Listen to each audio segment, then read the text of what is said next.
So I watched Animal Kingdom in like 2 weeks, and I gotta talk about it. I wrote like 20 pages of notes off the dome. Shit.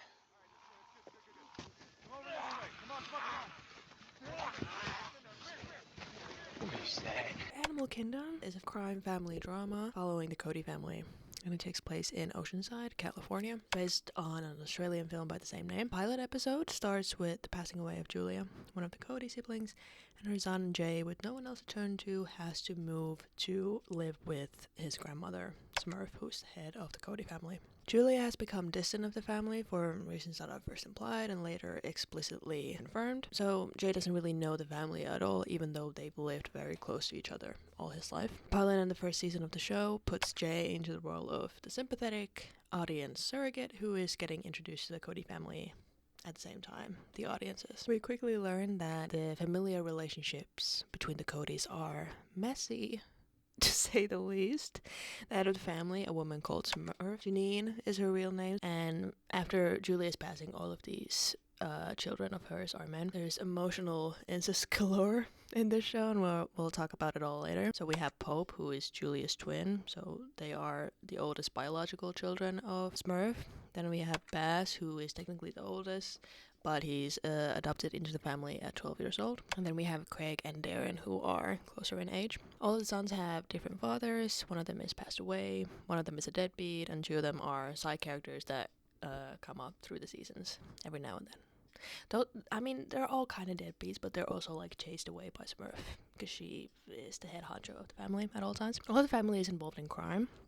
Their main source of immediate income is jobs, which are usually robberies, so banks, churches, military bases, what have you. Smurf then washes their stolen money through the various properties she owns. The family's jobs on paper are property managers for tax reasons, and so their large sums of cash that they have in their pocket don't look that conspicuous, I guess, legally. And then she hands this washed cash to the boys as allowance. The show consists of 6 seasons, and every season covers about 2 main jobs that the family pulls, their planning and execution, with character drama and other smaller crime-related businesses in between. There's a sort of splitting in the middle of the seasons where the last 3 seasons start including flashbacks as a really major narrative element, to the point where seasons 4, 5, and 6 all have a major flashback timeline where these scenes are included in between the current timeline of the episodes, every single episode. So in season 4, it's Smurf's first major coup. It's her meeting both Craig's dad and Julia's and Pope's dad, the start of her getting into robberies in a big way, and the birth of her first kid, so Julia and Andrew, or Pope. In season 5, it's moving to Oceanside with the twins and her setting up for more organized crime. Julia and Andrew are young children. And then in the 6th and final season, the flashback timeline is in the 90s, when the Codys now live in the infamous Cody house, and Julia and Andrew are in high school. Craig and Darren are young children, and Bass, I think, is out of high school, so he's a little bit older than Julia and Andrew, but he has been in the family for a few years. At the end of the pilot, one of the sons, Pope, gets out of prison after serving 3 years for armed robbery. He got caught on a job that the family was pulling and seemingly took the fall for his brother, Bass. The air in the house gets more tense when Pope comes in, and at this point, all of the main players of the show are introduced. Everyone seems a little bit fucked up in their own way, and Jay is left wondering what he has stumbled into. In this video, I'm gonna go character by character rather than episode by episode or season by season, and then I'm gonna discuss the season related arcs in relation to the characters kind of loosely, so like major character moments. So it's kind of gonna be all over the place, but I feel like this is the most interesting way to do it because the main cast somewhat remains the same throughout most of the show. And it is about the Codys. It's about the family, right? It's all about family. It's a drama, so I feel like going by character makes sense. And in the end, I'm gonna talk a little bit more generally about things I like and dislike about the show, just general thoughts. And at this point, spoilers for the entire show. I'm gonna go into major character death, because most of the characters' arcs only really finally realized at the last episode of the last season. So like we're gonna talk all about it. So ideally now, if you haven't watched the show, go watch it. But then obviously come back and watch this video. So we gotta start with Smurf because she influences all of the other characters' relationships and arcs very heavily, and she's the source of a lot of the traumas in the show. In short, If Smurf was a little bit less horrible, then a lot of the problems that the characters face in the show wouldn't exist, but she certainly has faced a lot of shit on her own. So Smurf is the brains behind the Cody operation in the first few seasons. In the early seasons, it's established that the boys are really just kind of like the muscle in the whole crime syndicate, and she's the one that plans the jobs and like organizes all the moving parts, and then she says the boys to do the dirty work. She also washes the money through multiple means. Like I said, she has all these like seemingly legitimate buildings through which she can wash the money through rent and stuff like that. And then she has connections to fences and other crime families in Oceanside. Has a guy for everything, and she even donates to like local community efforts to seem like a nice old lady just handing out money and being like a good businesswoman, basically. The Cody family name really is unanimous with her. She built this, even if she puts family on the pedestal. She also knows a lot more than the other characters think. She's always kind of observing the boys in their private lives, and they're never really free from her influence. She's there to clean up their messes, but she's also ready to have the boys hurt if they step out of line at any point. I'm here for Craig. Who are you? His mother. You called your mom? What'd you do, baby? Thank you. Oh, shit. She simultaneously hates and loves her children. She wants to be the most wanted person in every room she walks into in a way that borders on incestuous. Yeah, she really wants to be the most important woman in all of her sons' lives. Like I said, after Julia passes away, she's really the boy mom final boss, and I honestly, her being boy mom final boss is kind of the reason that Julia passes away, but we'll get to that later. The characters actually joke about this every now and then. Like, the brothers joke about it amongst each other, especially Craig and Darren, about being all up in her mind in a certain way. Oh, man. I can't believe we did it. No more sucking mommy's dick! And then Darren puts this into words very explicitly in season 2 when he's having a stern talk with Smurf after she has embarrassed him publicly. So explicitly saying, like, kind of finally confirming towards the end of season 2 what has been implied and what the audience has thought so far has been happening. Because I can't you. Is that what you want? To feel like that's what I want? Because you're gonna have to see if Pope and Craig are into it, because, you know, Baz isn't your real son, so it makes it less interesting. You never loved me. You never loved any of us. It's all about you. Like, she's kissing her sons on the mouth, she's petting them while they lay on her lap. She's asking women who come into the house which of one of her sons they would rather have sex with. She's setting up sex workers for the boys.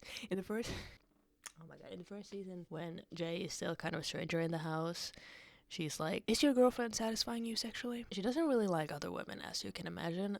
This one is certainly related to her desire of being desired. Pretty much the only woman she likes throughout her life, as far as we know, is Patty, who is a woman she used to run jobs with back in the 70s and 80s. Her relationship with Patty was so exceptional, in fact, that she actually leaves her everything in her will, and that's a whole plot point later. So she doesn't like women generally. I think to say that she has internalized misogyny is like, I think she has weaponized misogyny. It is what she has. She's suspicious of every girlfriend and woman the boys hang out with, even remotely, or run jobs with, and she's always seeking to like assert herself and get on top and show that she's the boss. This makes her relationship with Julia, her only daughter, really interesting in my opinion, because that's another woman in the family that she has to share the boys' attention with, basically. Can't have that. She's like, I'm the only person who can have incestuous relationships with the men in this house. We learn, especially through the flashbacks, that center Smurf. So, like I said, there's season 4, 5, and 6 all have a flashback timeline where Smurf is kind of, I would say, especially in season 4 and 5 flashback timeline, she is the central character. So we really learn kind of why she is the way she is and how far back her behavior really goes. We learn that she really kind of fought tooth and nail for the empire she has built and came from absolutely nothing. She was already groomed into a life of crime when she was really young, and it seems that she never really imagined having a normal life, and she actually kind of detests normalcy and like normal life rituals, going to school, getting a normal job, getting old. In season 4, when she's still in the flashback timeline, he's like, I don't want to get old. If I get senile like that, kill me. I want to die when I'm like 30 and on top. I'm not planning on living past 30. You die on a job. What? I'd be a great-looking corpse. I don't want to get a normal job that's so boring. When Julia in high school is like, I did good on my SATs, maybe I should go to college. She's like, but you would make so much more money if you just stick with me and do crime. That's not an option for her. This is kind of contrasted with her insisting that everything she does is for her family. So that's a very like normal, I guess, aspiration to have, is that you do everything for your family, but then she has this very uncommon kind of lifestyle on top of it, which I think is really interesting. And this family she does everything for isn't really a family anymore. Even in season 1, I'd argue, like even during season 1, it's clear that too much has happened between the Codys to ever really behave like a normal family. There's too much baggage there. Everyone's always playing chess with each other, like mental games, to get on top, to seek approval from each other. Now, this is a family, and that's never gonna change, not ever. I don't think a normal family is actually what Smurf wants, because then she wouldn't be able to manipulate her family members and like get that validation from them that really validates her. Here are some of the most major character moments for Smurf. So first we have grooming Jay into a life of crime and developing a weird sort of bond with him, where she still sees him as an outsider, but kind of framing herself the only one in Jay's corner. And I think that relationship kind of mirrors the relationship she would have maybe wanted to have with Julia. But there's also that incestuous thing there because Jay is a man, and oh my god. Then there's her relationship with Pope, which is unraveled season after season. Pope especially we'll go into Pope later obviously, but like he's really treated by Smurf as a dog and a child. Like she's crushing up meds in season 1 to feed him because he has some sort of like undiagnosed mental illness or multiple, but at the same time she refuses to, again, she detests normalcy and like getting help, so she doesn't want to actually go to any sort of professional help with Pope, so she just secretly mixes pills into his food like a dog. Like it's actually crazy. And obviously like is keeping him on a leash to kind of, again, Pavlov dog him into doing horrible shit, and so he gets rewarded. And that's your biggest fear. That Baz would leave you, Baz. But what about me? What about me, your real son? You used me to do the dirty work like you always do. Yes, all the dark and terrible shit that you're too afraid to do yourself. And you call that being a mother?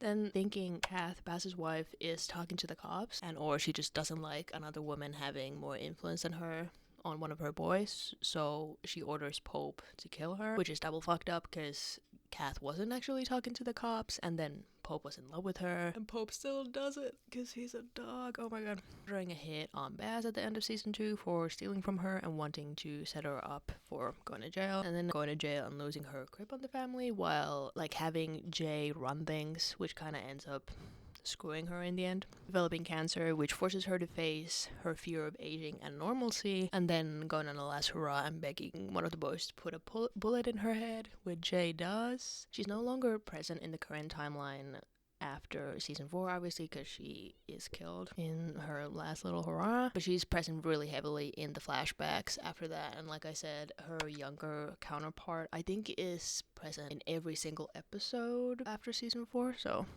she's there, but that I do consider that to be kind of a different character. Smurf's and Jay's relationship is so interesting to me. Like I said, it can be drawn parallel to the relationship that Smurf would have wanted to have with Julia, and obviously because Jay is Julia's kid and, all that stuff.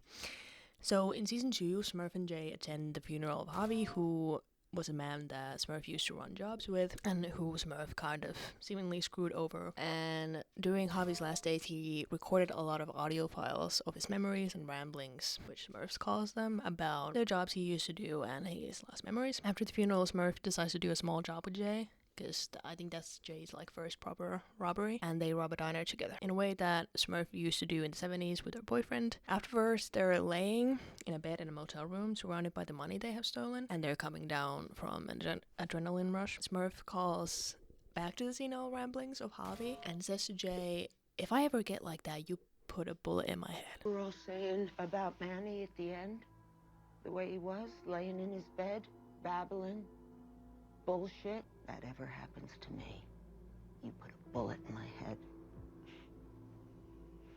Okay. swear. Say, Grandma, that ever happens to you, I'll put the bullet in your head.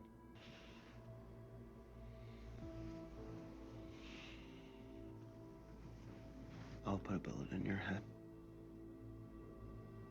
The whole scene looks like two lovers in crime, embracing after a job done right. It's get called back to in those flashbacks when she actually does that with some of her criminal boyfriends. Then in season 4, it is Jay that puts a bullet in Smurf's head. You got some brass balls, kid. Smurf takes Jay into the family and then speed runs the manipulation on him that she has been performing on the other boys for years, basically. It's a little bit different with Jay, though, because she kind of respects him in a way. He's smart, he's good with numbers, he's the only person in the family who has graduated from high school. Like, he's still doing math homework during the first few seasons of the show. He's level-headed, he's pretty, like, he really keeps his emotions in his chest and doesn't let it show on his face. And when Smurf goes to jail, she leaves all the operations to him, basically. So he's doing the washing up the cash, paying all the people to protect Smurf in jail, all that kind of stuff. I don't think Jay ever really does become truly endeared to Smurf. In that way, they are similar. They're able to kind of both play the long game and manipulate other members of the family to get what they want. Through all of this shit, Smurf is still a very compelling character to follow, in my opinion. It's really rewarding to uncover all of her background, and it's also very hard to gauge when she's actually being sincere and when she's playing 4D chess to get something out of her family members. I want to say thank you for having my back. I know that if any of you were threatened, we'd all act the same. Is that right? She's playing the long game, like I said, and has multiple irons in the fire at all times. That's why it's so crazy to see her not be invincible anymore in season 4 when she gets her cancer diagnosis. She does feel like a sort of otherworldly entity that kind of sprung to life looking like that, so it's really grounding to see her be really vulnerable and realize that she didn't come into the world looking like that. Also, the walk is nasty. I wanted to include it. Makes me laugh every time, but it's such a signature thing about her character that I do love the character choice. Is everything okay? Everything's fine. Bring your gun. Then Jay, who starts out the show as a protagonist, so he is the audience surrogate in the first few seasons, seemingly the most level-headed and normal out of the bunch. At the start, he's driving his bike around, he's still trying to do his high school homework, while there's a guy in the corner staring at him, a guy in that corner neglecting his child, a guy in that other corner suppressing his sexuality very violently, and then there's a guy in that corner sniffing coke while stealing his girlfriend, and there's a woman in that corner kissing his children on the mouth, and this also has a lot of corners. At the beginning of the show, he's still in high school. Smurf starts grooming him to a life of crime very early on, like I said, and seems to kind of respect him a little bit. Jay's life obviously changes very drastically, very quickly. He goes from living with his heroin addict mother to a nice house with a pool and a fridge full of food. Then again, his first big crime-related plot in season 1 is dating his teacher, who's working as an informant about the Cody family so she doesn't go to jail for drugs. The detective is literally to the informant like, if you don't want to go to jail, you should probably sleep with Jay. Like, I'm not saying... Are you asking me to sleep with a 17-year-old kid? Of course not. That would be illegal. At the end of season 1, it's kind of established that, okay, Jay is accepting his place in the life of crime and in the Cody family, because he ends up setting up the teacher to go to jail on statutory rape and not giving the cops information about the Codys. So this is kind of his pledge to join the family in a way. See, my mom, she hated them, but she hated you more. In the end, she's a Cody, and I'm a Cody too.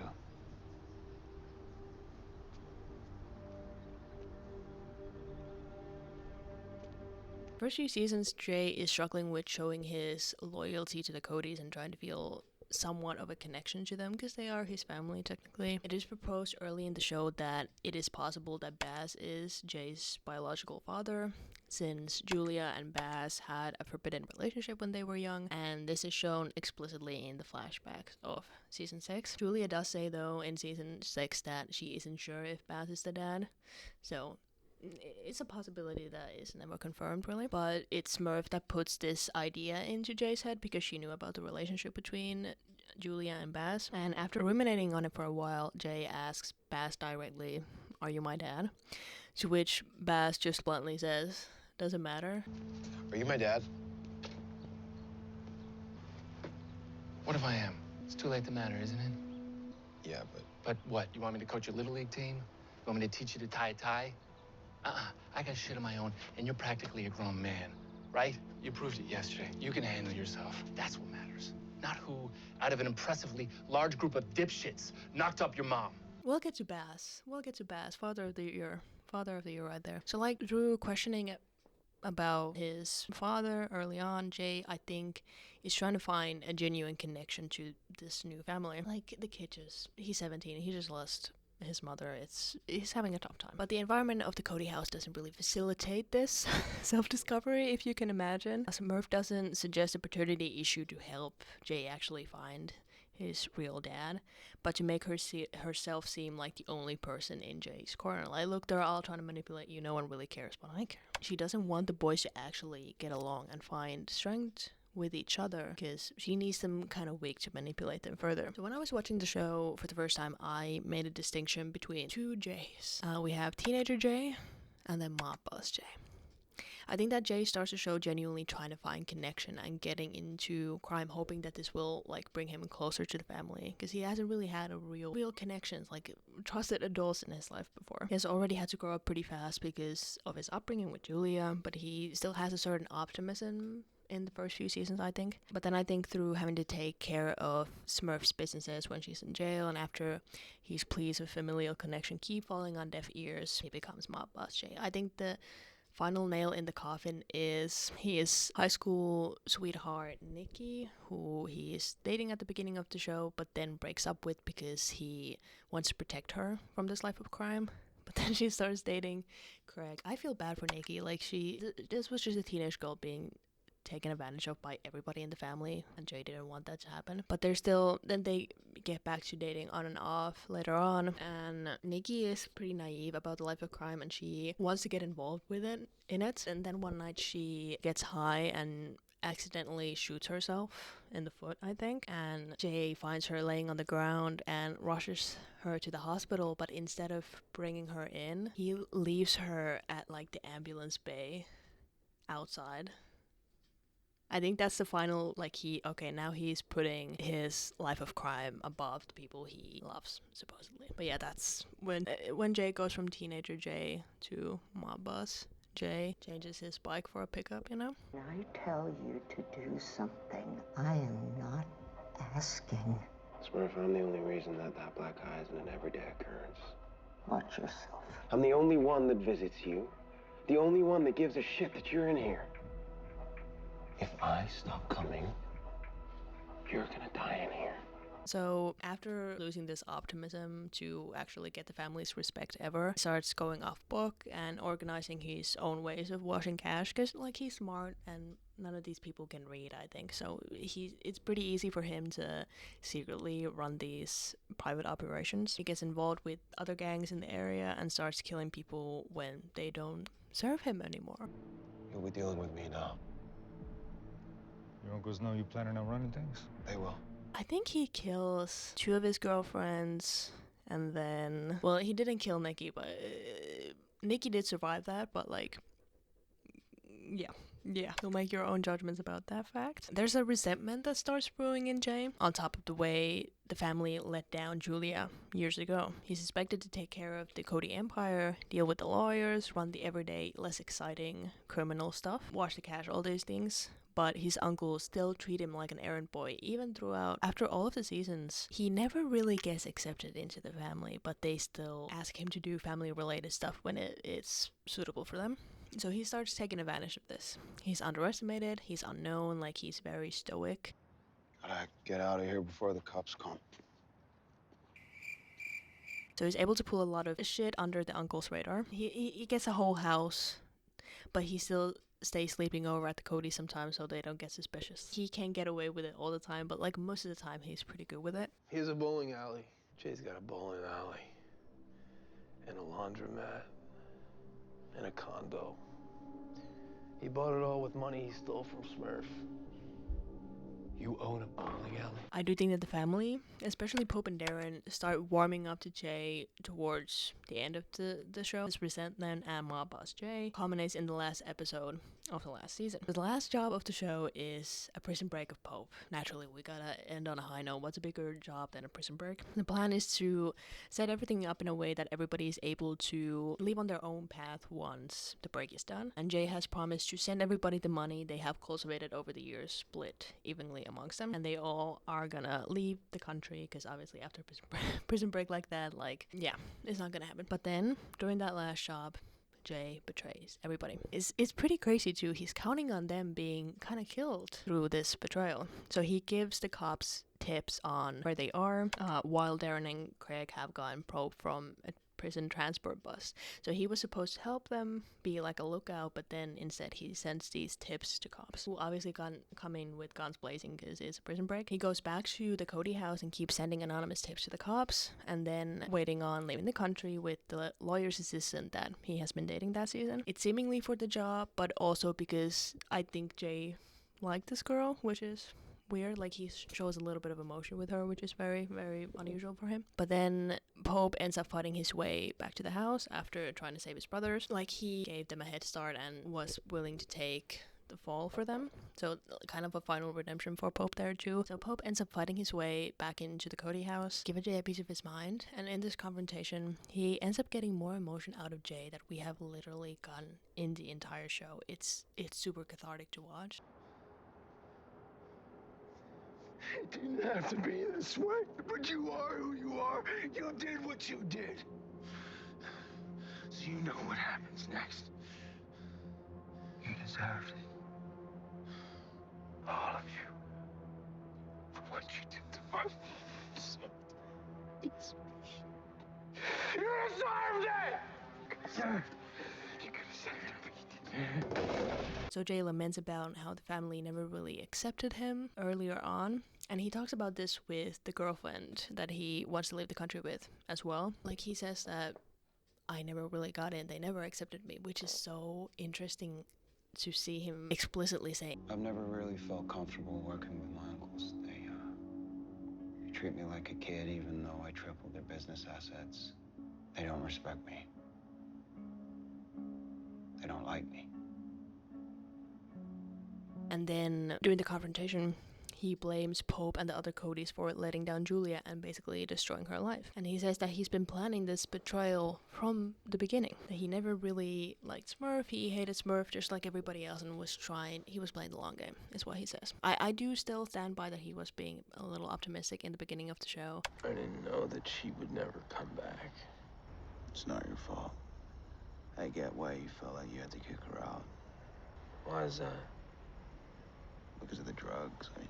But then was proven wrong to be optimistic later on, which built that resentment afterwards. Take it all, Smurf. Everything you have, everything you've ever cared about, everyone you've ever loved.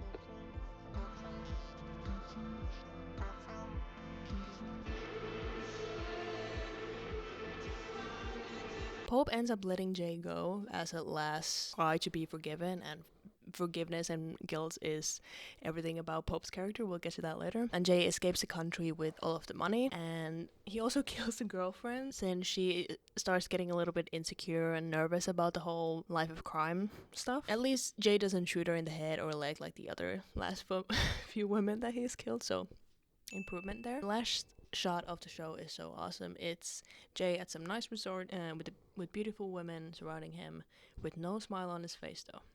The whole vibe is like, he escaped the family, but did he really?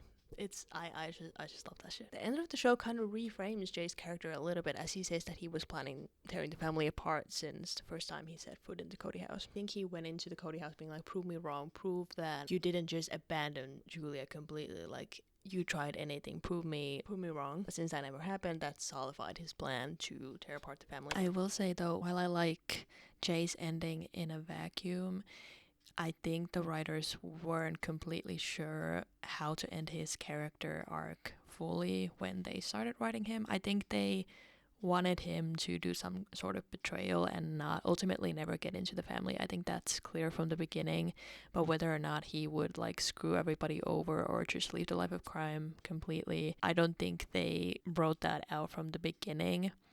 So I feel like the sudden turn to make it all about Julia, I feel like they maybe retcon that a little bit in season 6. So while I do like that final shot of him and the final sentiment, and I think it makes sense, it's definitely not like a perfect arc all throughout the show if you really look at every season. Like, I think from the beginning Jay has very complicated feelings about Julia and how his childhood turned out because of her, and how she never got better even for him. And you could make the argument that that is driving him, but I never really thought until the last season that it was actually getting revenge on the family for what they did to Julia that was his primary motivation. And it felt like it was maybe something that they tagged onto his character. I always thought that it was more for selfish reasons that he was doing all of this, and that it was showing that he was kind of becoming the next Smurf, and this is a cycle of abuse and all that kind of stuff. But you know, it could be interpreted many ways for sure. For me, I did find myself kind of rooting against Jay in some instances after the first few seasons, when the other Codys have become more sympathetic. Mob Boss Jay wasn't really my favorite. His whole silent energy just pissed me off sometimes. Obviously the family communicates horribly, and often this gets them into trouble because they will just not refuse to talk to each other. Obviously never heard of therapy, anything like that. So this gets them into trouble because they will all go to crime partner they have, like another gang leader or something, to talk about businesses, and they'll be like, girl, your brother just came in, girl, your uncle just came in, talking about the same thing. Like, do you talk amongst each other? I think it's Pete who is like, you guys gotta, like, do you have a group chat or something? Like, what the fuck is this? Smurf's little boys, every one of you a pain in my ass. So sometimes with Jay's whole solid facade, I was like, girl, just say something. Say what you mean for once. So that it kind of pissed me off, even though I understand that's his character, and obviously he betrays everybody, so good job, Jay, I guess. So I do really like the ending for Jay. Like, I love that final shot of him. I think it's just so brutal and like melancholic enough, but he does annoy me sometimes. When I ask you to do something, I just want you to do it. Okay? Okay. Next time you're about to get caught, I'll just in the truck, right? Alright, Bass. So Bass is kind of second in command. He's adopted into the family when he's 12, and Smurf obviously starts getting him into a life of crime. He's only in 2 seasons, and then a 3rd season in a flashback timeline, which further explains his relationship with Julia, Pope, and Smurf. Like Smurf, Bass is also involved with the planning of the jobs. He's the king of the hill among the brothers, and when the brothers also want to separate themselves from Smurf, it is Bass that they feel like they need to appeal to. Smurf also trusts Bass a lot, and they seem to have a good understanding, at least when it comes to crime early on. And this relationship obviously becomes unstable, to say the least, when Smurf starts doubting Bass's loyalty, and then Bass actually ends up screwing her. Bass has a wife called Kath in the 1st season, and they have a daughter together called Lena. He also has a secret girlfriend in Mexico called Lucy, who is the leader of her own crime family. Bass actually met Lucy years ago, but naturally Smurf forbade this relationship, so he keeps bouncing between these 2 families every weekend. Men have so much time. You'll be a full-time professional criminal and still have 2 families. He isn't a very good father to Lena, often forgetting to pick her up from places, yelling at her, throwing stuff in front of her, just obviously not caring about her. There's that infamous scene where he keeps telling Lena to shut up and we're not going to the beach when they live on the strand. The beach is 2 feet away. He doesn't seem to really feel guilty about any of this betraying of people outside of his life of crime, and I think that that's what makes him so detestable to audiences generally. He gets away with his behavior though because he has a certain charm that he uses to get out of sticky situations. In season 6, he's flashback. So when I saw him for the first time, I'm like, okay, I get what they're trying, it makes sense why he is that way. He has a fucking puka necklace and the 90s DiCaprio cut. I know what kind of man you are. So like Smurf, he's also able to appeal to his brother's like most rat brain basic wants and needs. And when it comes to Baz, about the doing bad stuff and people finding him detestable, I think obviously everybody in the family does bad shit. Like no one on a real level is free from judgment in that sense. But since this is fiction and everybody is a criminal, there's a different meter to the severity of characters' actions. So even though the other brothers probably have like a higher body count than Baz's actions feel worse because he is guilt-free, hurting people he supposedly cares about and who we as an audience care about. So when Kath is killed or goes missing as far as Baz knows for a while, he's actively trying to find out where she is. But I do think that for the most part of this, it's because he is startled that someone in his circle and close to him can just disappear without him knowing about it. So it's more that it messes with his sense of safety than that he actually cares about her. Maybe he does care about Kath a little bit. Certainly didn't act like it. I mean, he treats Kat like dirt, he treats Lena like dirt, and it's implied that he got together with Kath in the first place because she was someone that he could take away from Pope. He's so Smurf. I think Baz might be the favorite child. What's the big deal about this place anyway? Hey, listen to me. Care what I think. Hey, I care. Smurf cares. Okay, fine. She doesn't really care what any of us think. She cares what you think. Yeah, sometimes. I don't want you here. Why? Everyone likes you. I want this to be my thing. Okay, cool. In the flashback, Smurf is really close to him, to say the least. Like, she's kissing him on the mouth in an even weirder way than in the current timelines. And he's making eye contact with him while she's on her way to sleep with one of his friends. And then in season 2, Smurf literally says to Baz, "You're me." And this shakes Baz very much, even though he craves power and up to this point has kind of unwantingly seeked for Smurf's approval. How's the commune going? No commune. I'm in charge. You're so full of shit. The only person those boys hate more than me is you. I trained you, Baz. You are me. So after this, he wants to separate from Smurf's influence, operations, do his own jobs, watch the money himself, everything. Because he has also found out that because Smurf is actually playing the long game and being like a good professional criminal, she has been taking some of the money to save from the jobs the boys have pulled to wash later. But Baz doesn't like this. He feels like Smurf is taking off the top, which he kind of is. Listen, not to defend Smurf, but she was actually like playing the long game with what she was doing with all that money. After this betrayal and the subsequent killing of Baz by Smurf, I think he was the favorite child. Kind of similar to Jay, Baz is a little bit separate and away from the family, both because his personality is more laid back and seemingly reasonable compared to like Pope or Craig. We're all pissed, I get it. But the smart thing to do right now is to take a beat and just cool out. Cool out. While you play peacemaker with her. And because he hasn't been with Smurf through all these formative years, so he's kind of able to see a life outside of Smurf a little bit and resist her influence more. Like I said earlier, he's doing all this shit guilt-free, and I think they actually, in the show, they do a bit of a bait and switch in early season 1 when Jay is first meeting everybody, because compared to his brothers, he seems like somewhat normal, and he's kind of giving almost fatherly advice to Jay about surviving the Cody household. But then later, through his secret girlfriend, his very bad parenting, his indifference towards Catherine, his manipulation of Pope especially, he's revealed to be a pretty bad guy. I like that little bait and switch they do there. And then there's obviously the rejection of Jay as a potential son, which adds on to it. Like, he doesn't even entertain the idea. It's pretty crazy. Same with Smurf. Even though he's a bad guy, he is really compelling to watch, and I think because he is very competent, I think that's the appeal there.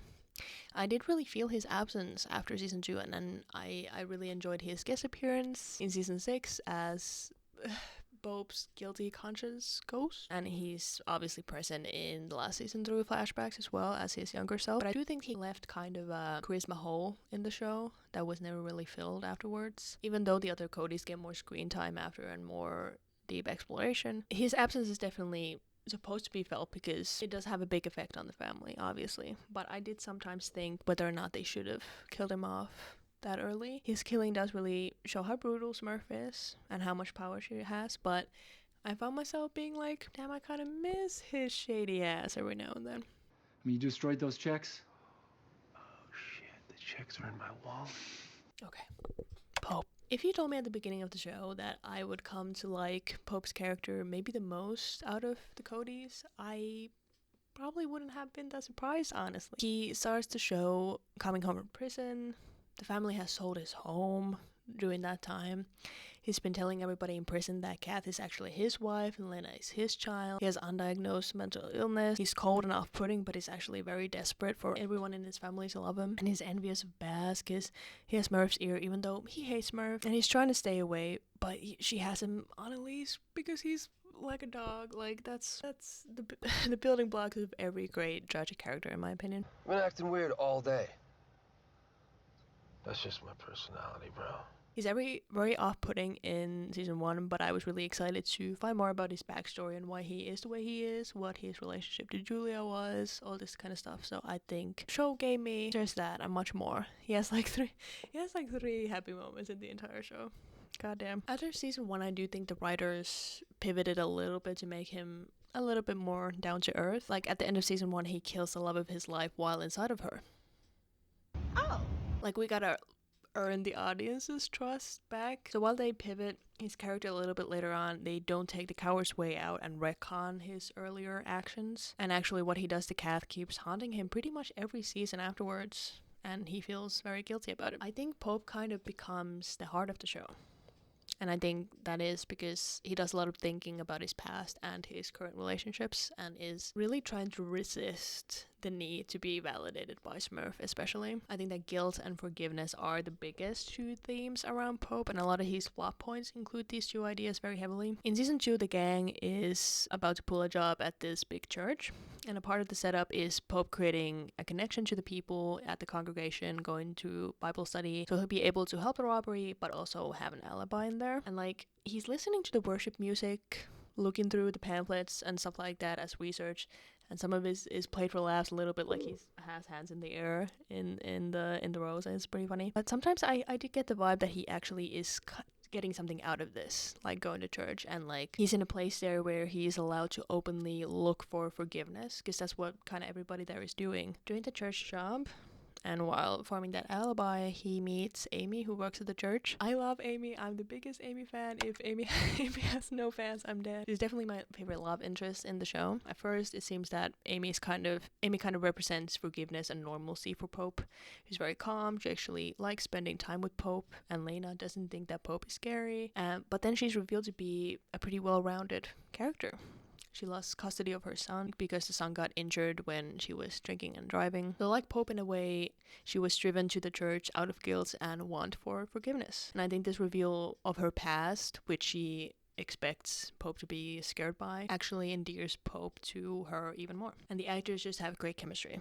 Amy really brings a sort of sweetness out of Pope, and that makes him a more sympathetic character to the audience as well, which is a big part of season 2 in my opinion. It helps him become the heart of the show there. You guys should come.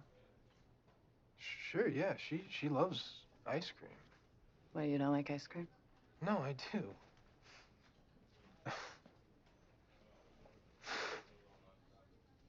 And then there's the heartbreaking scene towards the end of season 2. Pope is really dating Amy at this point, way past the completion of the church job, but what he did to Kath just keeps eating at him.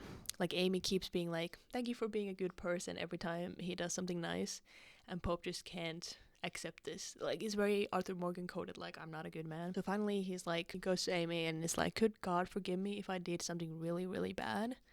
Would you forgive me? And it's so devastating because, of course, Amy's like, she knows Pope's been to prison, so she has an idea of what it could be. So she's like, of course I would forgive you. You can tell me anything. But when he tells her what he did to Kath, obviously Amy is scared and asks him to leave. It's just so damn sad. So like, Pope had this one person that truly wasn't afraid of him. And again, he has pushed her away. After season 2, I was pretty sure we were never gonna see Amy again. And we have a glimpse of her, I think, in season 3. And I understood that, but I was still kind of bummed out that we were never gonna see her again. Then she's in a few episodes in season 6. That's my goal. So they're able to reconcile their relationship a little bit, and Amy even apologizes to Pope for her reaction, but she had no reason to. This whole date between them is one of my favorite, like, rare happy scenes in the show. So Pope's friend is like, you gotta go check out this date spot that she asked to go to and make sure it's like a good space for a deep conversation. So he goes to the restaurant, he talks to the servant and is like, can you make sure when I come in that me and my date have a nice quiet table?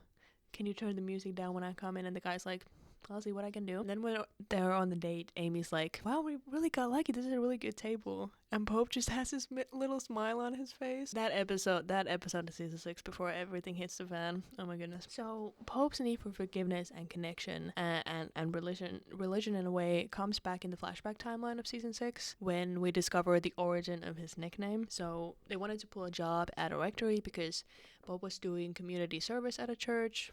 He starts going to Bible study meetings, and the church is actually a nice, quiet place for him outside of the messy Cody household where no one is judging him or treating him like a dog. It's also shown why he would feel such relief there, because especially in the 90s flashback timeline, I feel like Smurf was even more like coddling and controlling of Pope, and I think that the incestuous behavior really starts getting crazy there. So he has this one place where none of his family members are there and he can like be at peace a little bit. The priest is nice. Pope starts thinking about forgiveness and all of that at the church, but then obviously Smurf and then Baz, because Baz is trying to impress Smurf at this point, they start making fun of him for genuinely liking going to church, hence the nickname Pope. Through the seasons, Pope keeps looking for forgiveness for the guilt he feels because of his actions, specifically what he did to Kath. In season 4, after fighting to get custody of Lena after Baz's passing, he realizes that the best thing he can do is let Lena be adopted by a normal family instead of Smurf, because Smurf is kind of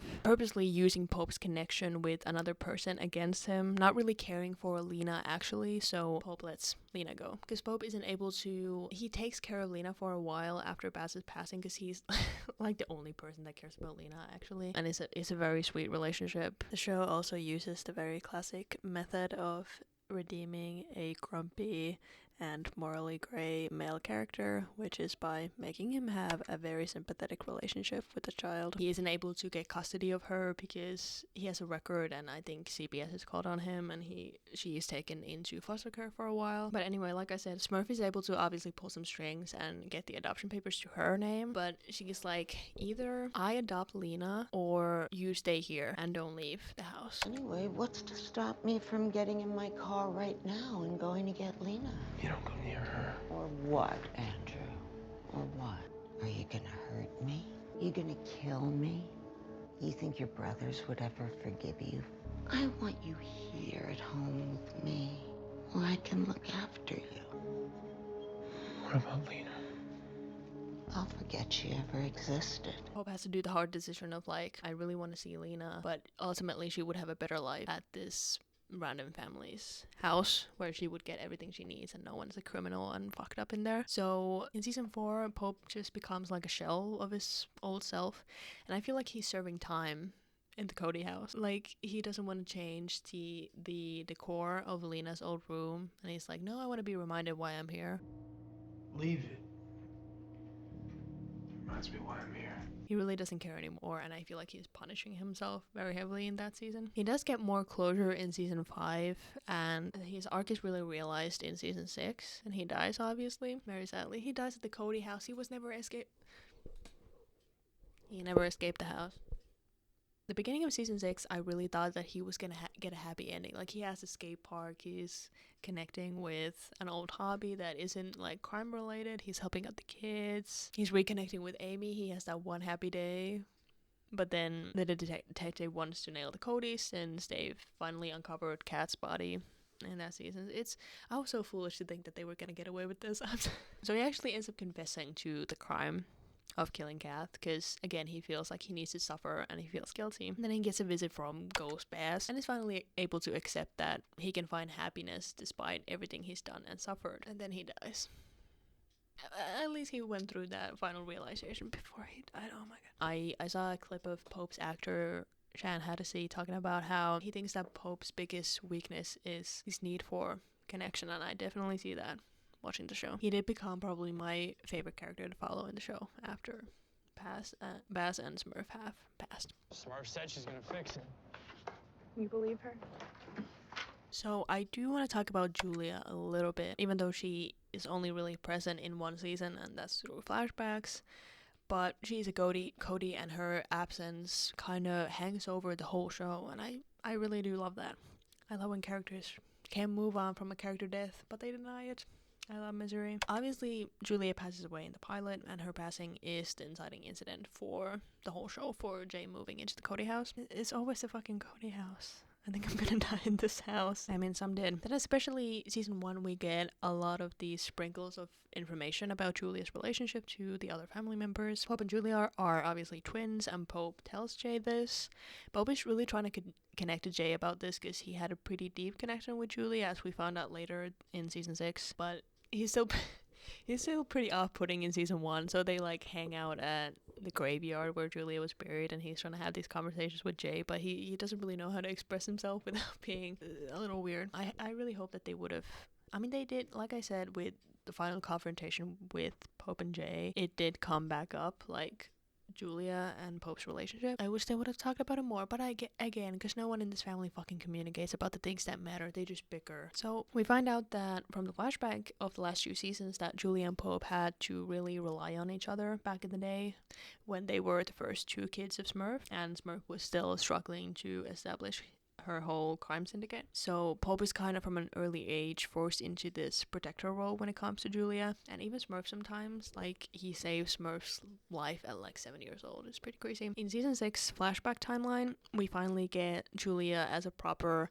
concrete character in the show, and a lot of earlier questions are answered. So Baz and Julia, like I said, had a relationship which no one in the family approved of. At least, like, Darren and Craig are kids, so they don't really understand what's going on, but Smurf and Pope are really against the relationship. Smurf is like, I can have incestuous relationships in this house. It's more sad because to Julia, this is her first relationship, and she feels like she really loves Baz, whereas Baz, he's just trying to get into her pants. You're not the only one that lost her, okay? I loved her. I loved your sister. She was supposed to be your sister, too. When Julia gets caught stealing from Smurf, something Baz does later on as well, very ironic, Smurf completely kicks her out and never takes her back after this. Julia goes to get help from Baz because she has literally no one else to turn to, but Baz is like, sorry, Smurf won't let me. Julia is smart. She has connections to both Pope and Baz, and this is why Smurf kind of resents her. She did good on her SATs, and she was actually kind of considering half seriously going to college. Similar to Jay, she probably would have been able to like have a somewhat nice normal life for herself if she had any other support from her parental figure. Then Julia is pretty much the only person that treats Pope like a human being in the family. The rectory. What? No. It's a really good haul, and we need the money. You're the reason that he's like this. There is nothing wrong with your brother. Baz, come on, I know you see it. Yeah, I mean, he's always been like that, right? It's bullshit. And this infringes on Smurf's manipulation of him, obviously. Pope's and Julia's relationship ends up pretty tragically when the only person she thought she could trust the most chooses Smurf instead of her. This decision comes back around to haunt Pope in adulthood. So when Julia is kicked out, she becomes an addict and is pregnant, and she goes into the Cody house to steal something for money, gets caught, and she's like, okay, I'm begging you, take me to rehab. I'll really try this time. I promise you, I have a baby now. Like, I'll really try and make an effort. So Smurf is like, fine, I'll take you to rehab. And it's very sweet, like Pope and Julia are embracing on the backseat. Julia is thinking about, okay, what am I gonna name this kid? Oh, you're gonna be such a good uncle and all this stuff. And then it turns out that Smurf never wanted to take her to rehab, and she just drives her to like under a bridge where a lot of drug addicted people are hanging out. And it's like, hey, that's your new home, go in there. And then Julia is shocked, obviously, but she's forced outside, and she's pleading Pope, like, please come with me, like, we'll figure it out, come with me, please. But Pope chooses Smurf, and they drive away. And this is a memory that Pope goes back to in his and Jay's final confrontation. And when Pope's dissociating in season 5, he goes around the old neighborhood that they used to live in together as kids, asking people if they've seen Julia. This show just keeps hurting you. It keeps shooting you in the stomach. It's really, really something. Through the seasons, Jay's trying to find out what's left of Julia around the house. He struggles with feeling pretty resentful towards Julia since she never got clean from drugs. She had an unstable environment for Jay early on. She shut up while pregnant, sometimes made Jay shoot her up, so pretty bad. But then this resentment towards the Codys for letting her down is bigger. He finds pictures of her in Baz's house, and Baz is very weird about this. And only Kath is somewhat normal about this teenager close to them that has just lost his mother and who had to be the one to call the ambulance on her. Kath is kind of the only one trying to connect to Jay, but then Baz is obviously like, don't do it. Later on, he finds a picture of her that he keeps in his room. And it's also the only sentimental thing that he takes with him when he leaves the country in season 6. Tula is really interesting, and I'm just really glad that he brought her in during season 6. Love the actress. She haunts the narrative, as the kids say. Alright. Darren. So kind of like Pope, I think that Darren becomes the other more mistake-making but lovable character as the show progresses. Like, he's really unlikable in season 1, but then you earn his redemption throughout the show. His first major plot is about accepting his sexuality. This happens when he's with his most notable love interest, Adrian. He's getting ahead in a bathroom with Adrian, and Jay walks in. Darren says, Jay, this guy was trying to steal my wallet. Can you believe it? Right. And later Jay is like, hey, I'm not going to tell anyone, but I'm fine with you being gay. Like, that's totally fine with me. But Darren at this point is like, I'm not gay. I don't know what you're talking about. It's a pretty sad plot, but it does explain his behavior and why he is so unpleasant in the first season, because suppressing your identity that much, it just really eats at you and makes you a dickhead. He comes out of his family officially in season 2, and throughout that season he is starting to accept himself. Jay walking in on him kind of gets called back to later in season 2, and it happens again because Darren has accepted himself. Jay is from instinct like, oh shit, I'm sorry. Darren's like, you've never seen someone get ahead before? Like, it's kind of sweet. It's kind of sweet. Then in season 2, Darren is like, I want to have a legitimate business outside of Smurf, outside of crime. I want to do it all by myself. And he buys a bar. When he's getting his liquor license, Craig is like, just slip the guy a 20 and he'll let you have the license even though you have a criminal record. But during the inspection, Darren's like, you know what? Fuck it. And he admits to having a record, and it's a pretty sincere moment where he's talking to the inspector about trying to make better, making a legit living and trying to make better choices in his life, and he gets the license. That's a great moment for Darren. He keeps the bar until the end of the show too. It's a bit of normalcy in between all the craziness, and in shows like this, I'm always like, yeah, we're gonna have a new permanent set. When the bar was introduced, I'm like, yes, we're gonna have a new set for the characters to play, and I was very excited. I love in season 4 when Pope's a little crazy. Darren's like, we gotta get him something to do. Like, we gotta get him a hobby.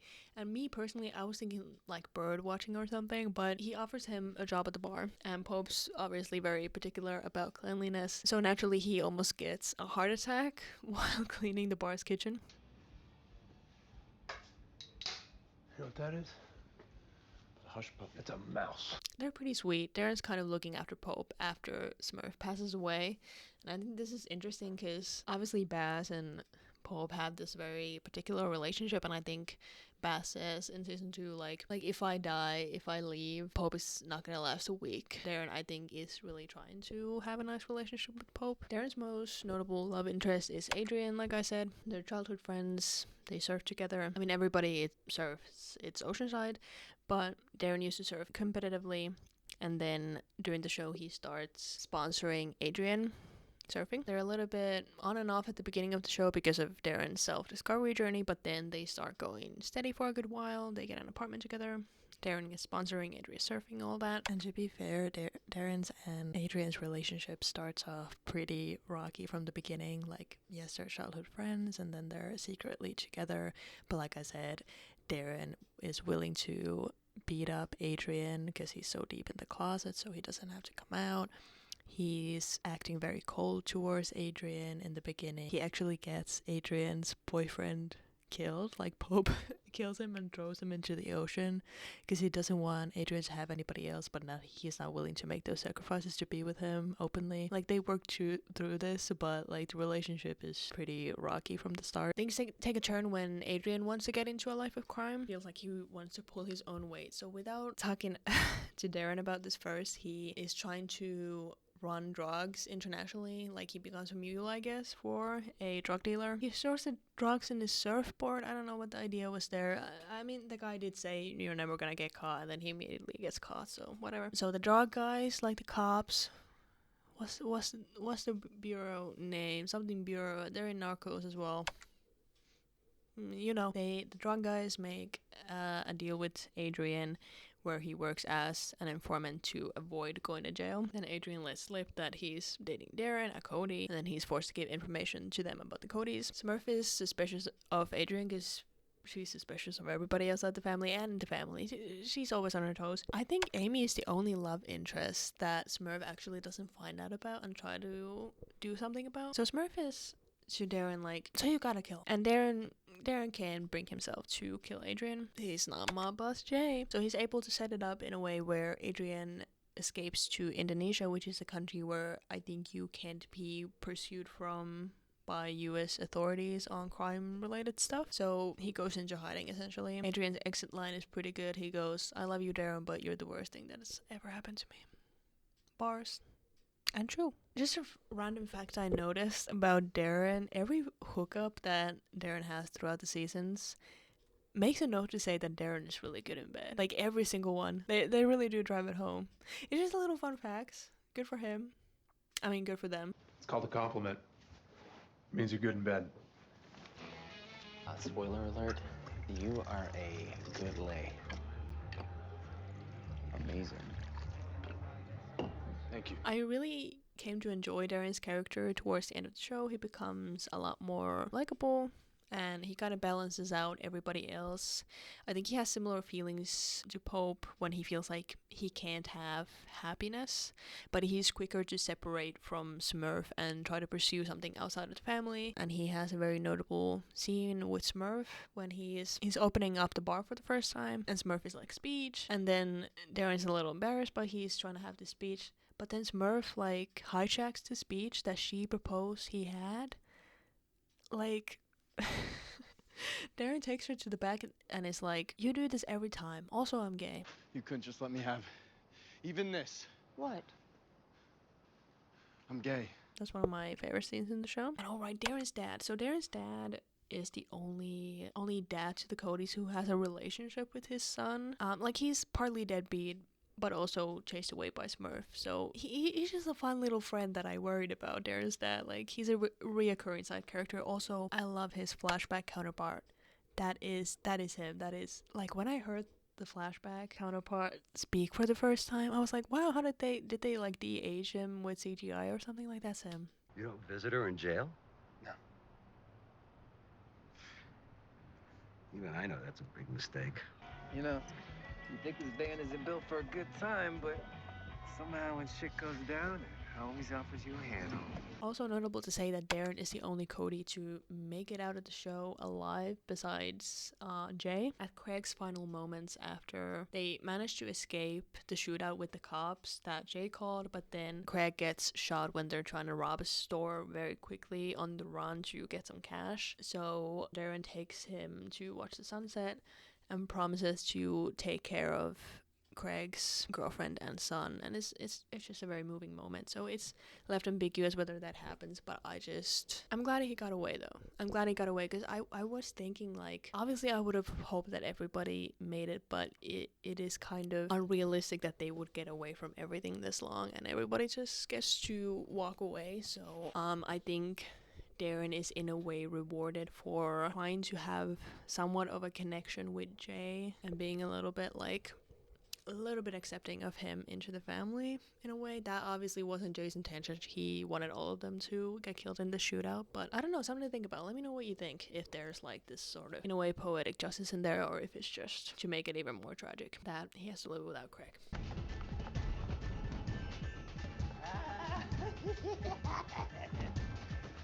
Oh yeah. Let's go!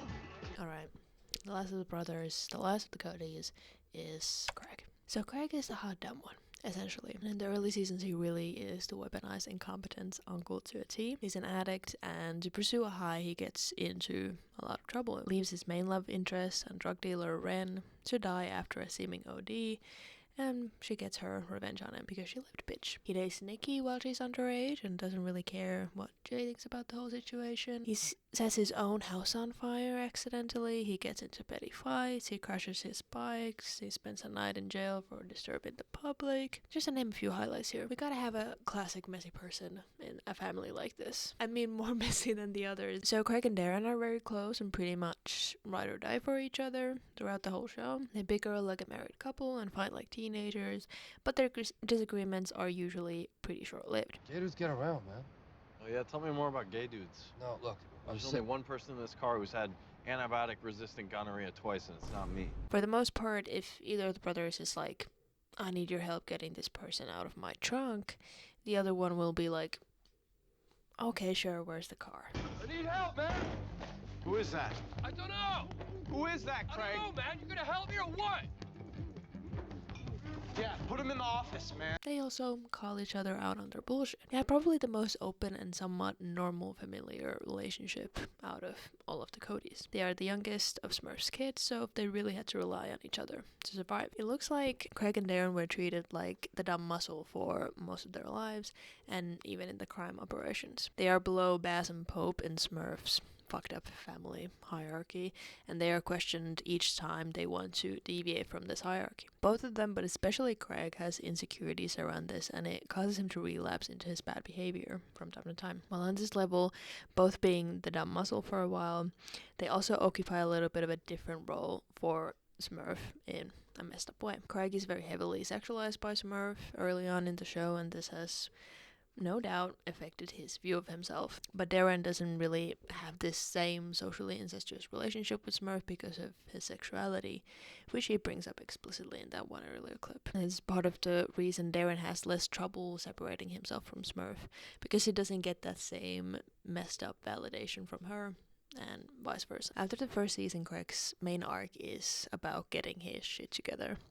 And this is all great and fine on paper, right? He starts planning out and running jobs, something he hasn't really done before on a major level. He's making his own connections to other criminals that he later shares with the rest of the family. Problem is that I feel like he has this arc kinda every season. Relapsing into self-destructive behavior during hard times is obviously very realistic for an addict, and the Codys only really have hard times, to be fair. But as a viewer, this constant repeating of the same arc for him becomes kind of boring, and he really doesn't have a lot of room to grow, even though, just like all of the other Codys, there's a lot to work with, at least like trauma and background wise. Also, as a viewer, Craig's outbursts just kind of annoy me a little bit more than for some of the other characters, because again, he isn't as really competent, so he can't back up his erratic behavior in that sense. I just feel like there could have been so much more to explore with him. In seasons 4 and 5, he's coming to terms with being a father, and this could have been really interesting in my opinion, but mostly it's boiled down to recycled fights between him and Ren about her quitting drug dealing and her not wanting to. It could have been cool to see him be maybe the first present and somewhat good father figure to any of the Codys. In season 6, him and Ren are coked out of their minds, robbing stores with the baby in the back seat, so whatever, I guess. There goes that plot. I'm not saying he should become like Dad of the Year, but I mean, like give me something meaningful to care about him. There was a missed opportunity there, I feel like, for him to connect with Pope about fatherhood and being a parent, basically, since Pope kind of has the most experience out of, well, the alive Codys at this point, and maybe that could have healed a part of Pope as well, taking care of Craig's son, but I don't think they really interacted with him. I feel like they also could have made connections to Julia and her addict background with Craig. In the final season, he tries going sober, and he has a bromance with a motorcycle guy, and they shoot Gatling guns together, and he fixes like 3 bikes for Craig, no charge. He lets Craig punch him in the face, but this relationship is kind of dropped suddenly, I feel like. Seemingly the show is saying that Craig has been offered ways to get better, but he has refused them time and time again, because the ultimate rehab would be stopping crime and letting the family go. And at this point, he's too far gone and he can't do that. Unless he dies. Got a family and a kid who need me, man. You think you hit rock bottom and you don't know shit? I am the bottom. It's how I was raised, it's who I am. Dying is the only thing at the end of that path, bro. There's certainly something maybe poetic, that is just a random kid protecting his father, who kills Craig when they're trying to rob a store after miraculously getting out of alive of the prison break situation. All of this refusing of help catches up to Craig. Finally, nothing grandiose. His final moments are in Darren's arms near the waves. Again, very Arthur Morgan coded. Overall, I just wish they did something more with his character.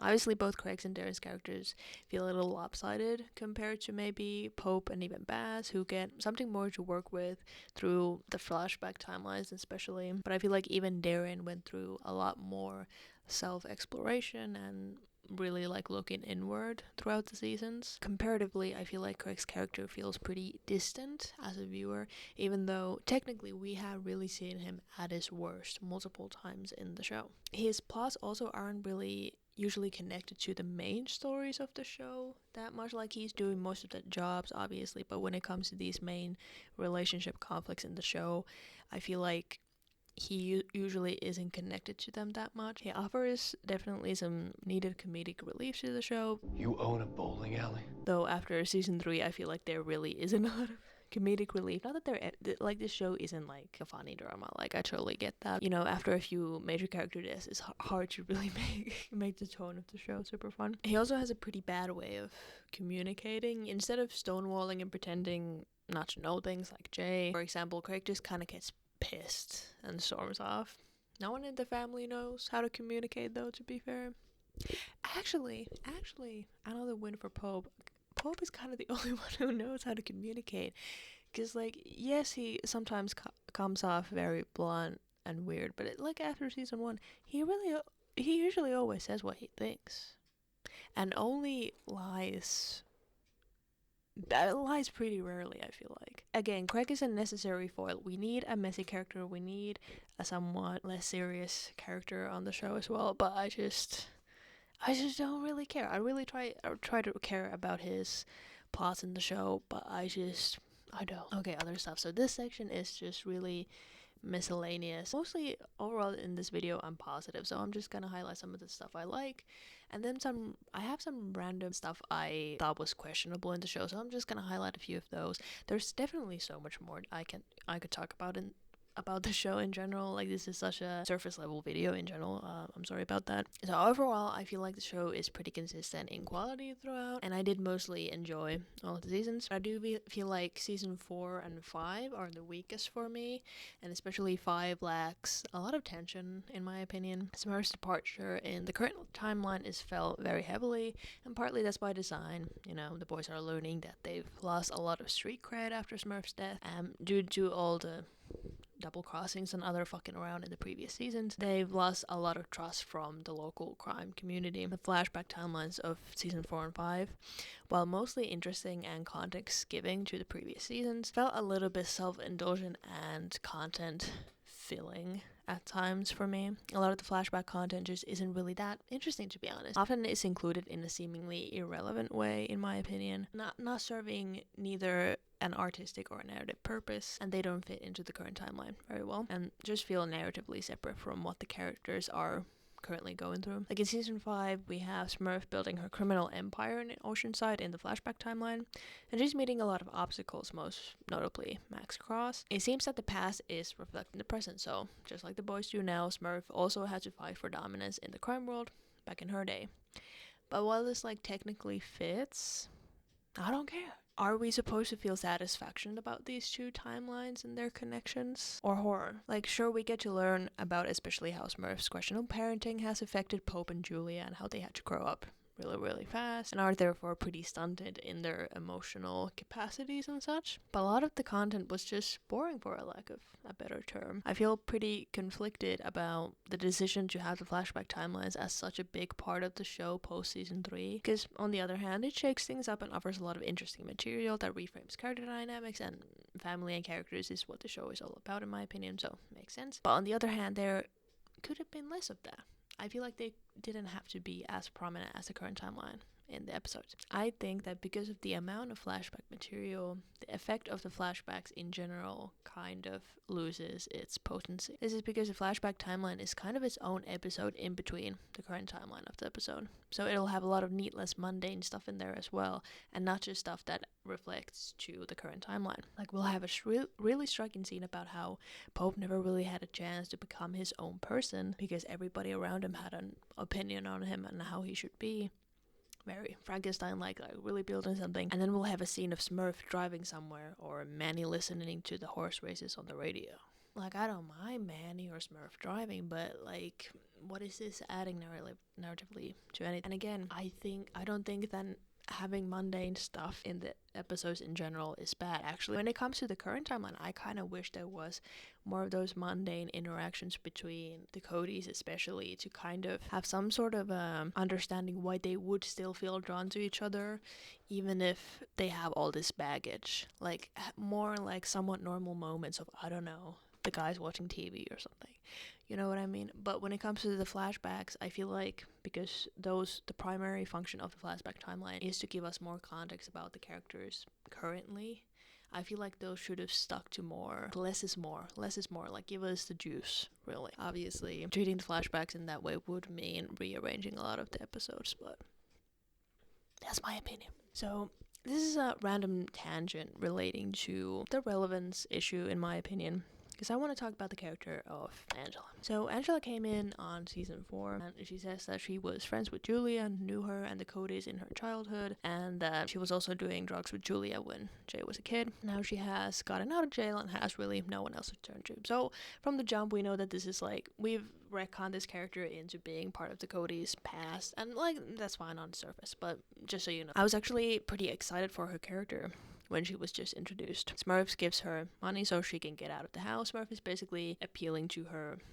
addict background. Like, let's just give her money, that's all she wants. She just wants to get high. Whatever, I don't want her here. But then Angela is able to appeal to Pope, who's doing time in the house for his guilt about the Orlina situation, like we talked about. And the episode where she's introduced ends with Smurf being forced to accept Angela into staying at the house. And then Angela's like, okay, should we order some food? Hey, no problem, I'll pay.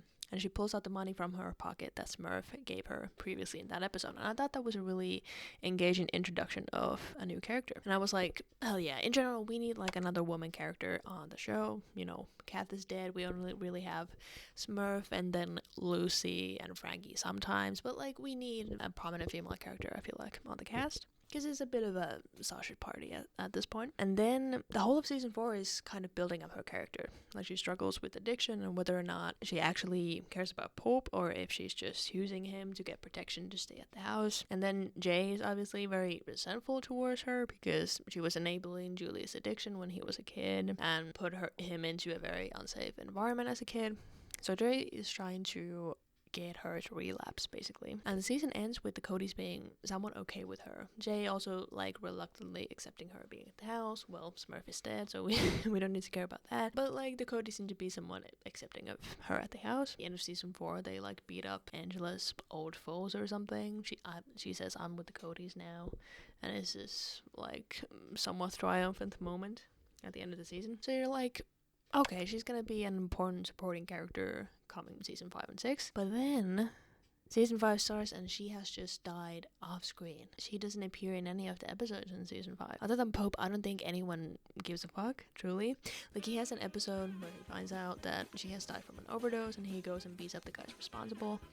And then she's never mentioned again. Like I said, my theory is that they were like, oh, like, Smurf is about to die, so we need to set up, like, an important female character on the show so it's not a total sausage fest. And I feel like they really wanted to have Julia on the show as a character, but obviously she dies in the pilot, so we can't really do that. So as close as we can, this is as close as they could get. Let's get a woman in there that has these connections to both Pope, Smurf, and Jay, and has an addict background. Like, those are the most important, like, beats about Julia, basically. So let's bring in this proxy character to foil and further those other relationships.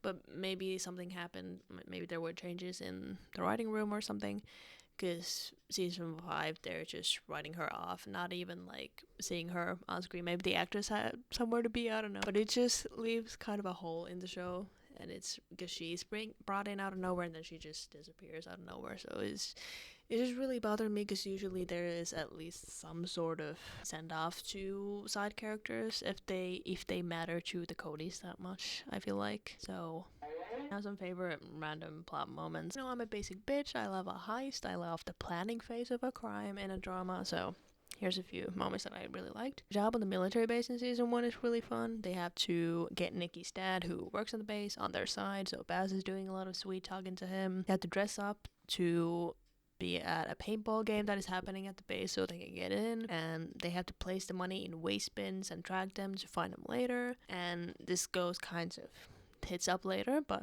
anyway, already mentioned the church job from season 2. I absolutely love that one. Pope gets his alibi, and Amy, Jay and Bass crawling the vents, which is a very classic heist move. I love it. They perform this whole operation to get the church safe that is like kind of built into the floor to get it out of there. Jay gets his leg nicked in the vents, and they have to wait to get out of the job to like stitch his leg back up because they can't go to the hospital.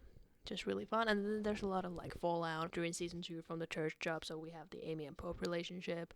Pope has to get a fall guy from the congregation to further strengthen his alibi and all this kind of stuff. There's just lots to work with there. I like the first job the boys pull when Smurf is in jail. It's like this whole like live theater production where they set up some buffoonery going on from across the street, so half the crew can go across the street to rob this front for a drug operation. I kind of wish there would have been more to Smurf's time in jail.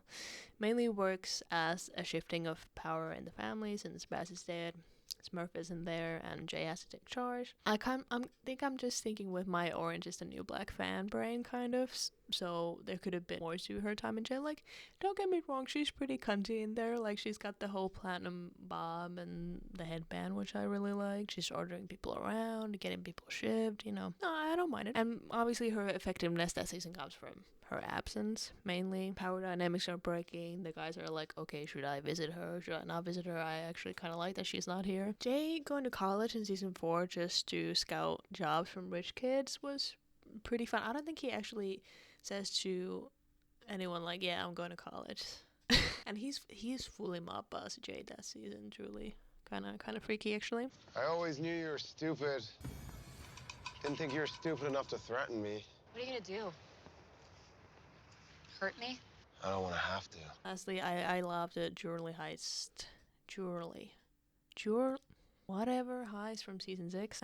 They're really acting in that one, and I love it. Everybody has a cover. It's like a celebrity's birthday, other shindig, and they have to get into the building because there's a showcase of the jewelry, and they have to make fakes like Ocean's 8 style to like place them with. Pope and Jay are working as sewage maintenance guys so they can reroute the pipe, so when Darren goes in to flush the jewels down the toilet, they can get them. And then Darren is playing a paparazzi and getting hit by a car and otherwise making a fool of himself to get the security out of the house. So much fun. I think this is like the last big job they do before the jailbreak. So last thing, notable fashion moments. Obviously, most of the characters dress pretty basic. This isn't a fashion related show in any way. I just wanted to mention a few. Smurf's basic uniform is a leather jacket with some bedazzle and a pair of sunglasses. I feel like the leather jacket is kind of what gives her her power. Nikki tries the jacket on at some point when she's fantasizing about a life of crime. Julia does as well when she has been kicked out of the house. So I feel like the show kind of acknowledges the power of the jacket or what that represents with her character. So I think that's pretty cool. I love her outfit for her last hurrah, when like she plans to die in that episode. Obviously she wears all white, so that's either like a wedding or a funeral fit depending on how you're thinking about it. I really enjoyed that one. And then one random thing is Smurf wears in early seasons, she wears this robe in the house, and then in the season 6 flashback timeline we figure out that Smurf actually gave that as a gift to Julia originally, but then Julia was stealing from her. Smurf kicked her out. So I think it's really interesting that she wears that, and it's never, so that's a really rewarding snippet of information about the characters to the viewer, because it's not explicitly stated through dialogue or anything, so you can make your own judgments about. Is that her like war spoils essentially for beating Julia? Is that her actually kind of reminiscing about her daughter that she kicked out of pride and never took back? Like, does she feel remorse about that, or does she feel regretful about that? Is she pushing those feelings down? Does he just like the rope? You know, you never know. I think that's really interesting. Darren has this nice little skater style throughout the seasons, and I quite like his looks later on in the show. Like, he's looking pretty dapper, I will say. He does have short hair in season 3, and it did not feel right to me. I feel like he's going through a lot that season, so, you know, gotta cut that hair when you're going through an identity crisis, but I feel like that's evil Darren. Like, it felt very uncomfortable to me. I don't know what it is. Darren's power comes from his hair, maybe. Pope has a lot of fun fashion moments. Obviously, there's the violet shirt that he buys for his first date with Amy that I thought was pretty nice. What's up, man? What? What are you wearing? Yeah, what are you wearing? Wearing a shirt. It's purple. Yeah. It's not purple. I like the hoodie he wears, but the sleeveless hoodie was very nice. With Smurf, I was like, okay, symbolism. With Pope, I'm like, okay.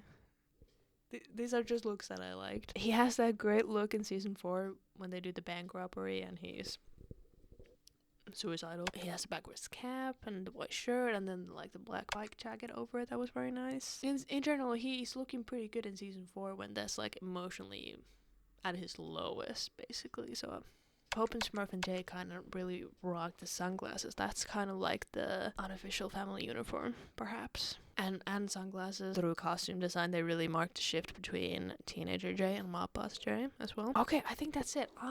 Yeah, I just wanted to needlessly talk about the show with no clear point, so I hope that wasn't a problem. But actually, this is my YouTube channel, so who cares? Anyway, I really like the show. I already want to rewatch it. There's so much more to talk about the show. What a fun show. Kind of underrated. I feel like this hasn't really gained that much. I think the show is like, it has some like decent viewership as far as I know, but when it comes to like the YouTube space, I don't think it's talked about that much on the internet. So go watch it. If you love fucked up family dynamics in fiction like me, you'll certainly get something out of it. I'll see you next time, whenever that is.